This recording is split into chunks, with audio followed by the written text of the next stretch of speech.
Claus von Stauffenberg, German hero.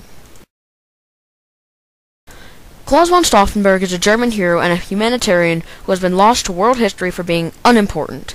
His actions helped distract the Nazis, resulted in Hitler's suicide, and bringing Germany to her knees, thus destroying the Third Reich. Claus von Stauffenberg was born in Griefstein Castle at Jennington, Germany on November 15, 1907 to a wealthy Catholic family, the third of three sons, Berthold, Alexander, and Claus. Alfred von Stauffenberg, his father, was a high-ranking military officer. His mother, Caroline Snack, was a very easygoing woman who did not have any problem with the boys having Jewish friends. Claus liked literature and the arts. He was also a disciple of the poet Stephen George. Claus especially liked George and worshipped him like a god.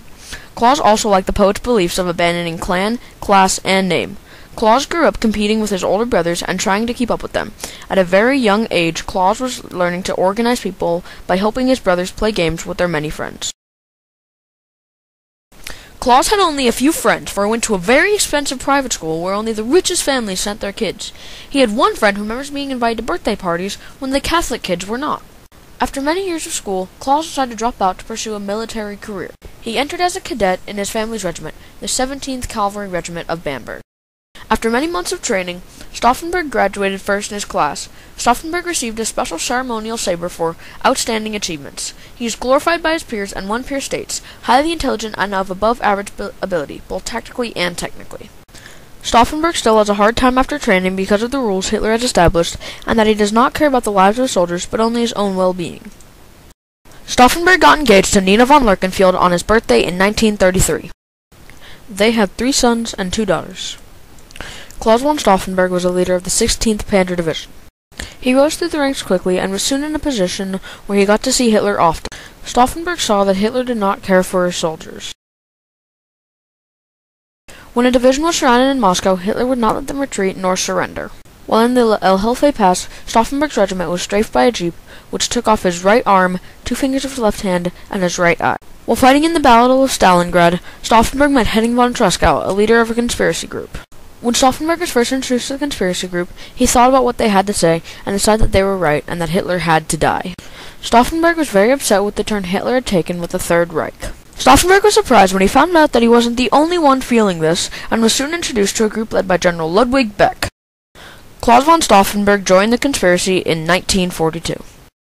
Claus von Stauffenberg's discontent only increased over the next 2 years as he got closer to Hitler. Stauffenberg found himself having to physically restrain himself when near Hitler to avoid trying to kill him with his bare hands, which would have undoubtedly failed, destroying any hope they would ever have of killing the Fuhrer. Over the summer of 1942 and 43, he attempted to convince senior officers to join the conspiracy. In winter of 1943, he declared that Hitler had gone too far and that he himself was prepared to kill Hitler. Operation Valkyrie. The chance to kill Hitler came on July 20th, 1944, at Hitler's Wolf's Lair.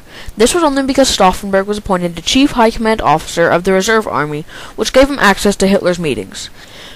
Claus von Stauffenberg's injuries actually aided him in his fight against Hitler because they would not search him because of it. This enabled him to smuggle in a bomb in a briefcase and place it next to Hitler. Hitler was well aware of the assassination plots being made around him and took added security steps to prevent any attempts. He frequently changed his meeting places at the last minute and took extra steps when planning where he was going. When Stauffenberg flew to Berlin, he met another conspirator who gave him the bomb, which he wrapped in one of his shirts and put in a briefcase. He then went into the conference room and soon stepped out to make a phone call. Instead of heading to the phone room, he went to the washroom to prime the bombs. They only had time to activate one of the bombs, and the other would stay with Stauffenberg. Stauffenberg placed the briefcase bomb next to the table and had the briefcase facing Hitler. About 4 months prior to the bomb going off, he left from the meeting on some urgent business that required he be elsewhere. About 2 minutes prior to the bomb going off, a soldier took Stauffenberg's place and pushed the briefcase bomb over behind a heavy table leg, deflecting the blast that was about to come. When the bomb blew up, Stauffenberg was watching from about 100 yards away and drove off. When he left, Hitler had survived with a few cuts, a torn pant leg, damaged eardrums, and absolute paranoia and anger. Hitler was enraged by the attempt on his life and insisted that the very name Stauffenberg be wiped from history. Even when Stauffenberg was dead, Hitler was still angered that one of his own officers that was so close to and thought of as a friend would attempt to assassinate him. This resulted in Hitler taking added security steps but making stupid mistakes in the war and its battles, which eventually lost him the entire war. Hitler never again made the same mistake of allowing so many officers so close to him, but it didn't make any difference. It only took the one time. Stauffenberg's legacy still lives on today. Stauffenberg's actions proved to the world that Hitler could die, that there was a chance of winning the war, that Hitler did make mistakes, and that those mistakes, if acted upon, could cost him his life and the war. Stauffenberg cleared the way for the Allies and created this illusion to Hitler that everyone was out to kill him and that there was nowhere safe. This caused Hitler to be overly cautious and thus make mistakes that cost him the war. Stauffenberg was the main reason Hitler committed suicide and for his lapse in perfection. We remember Stauffenberg as the German colonel who tried to kill Hitler, but he was much more than that.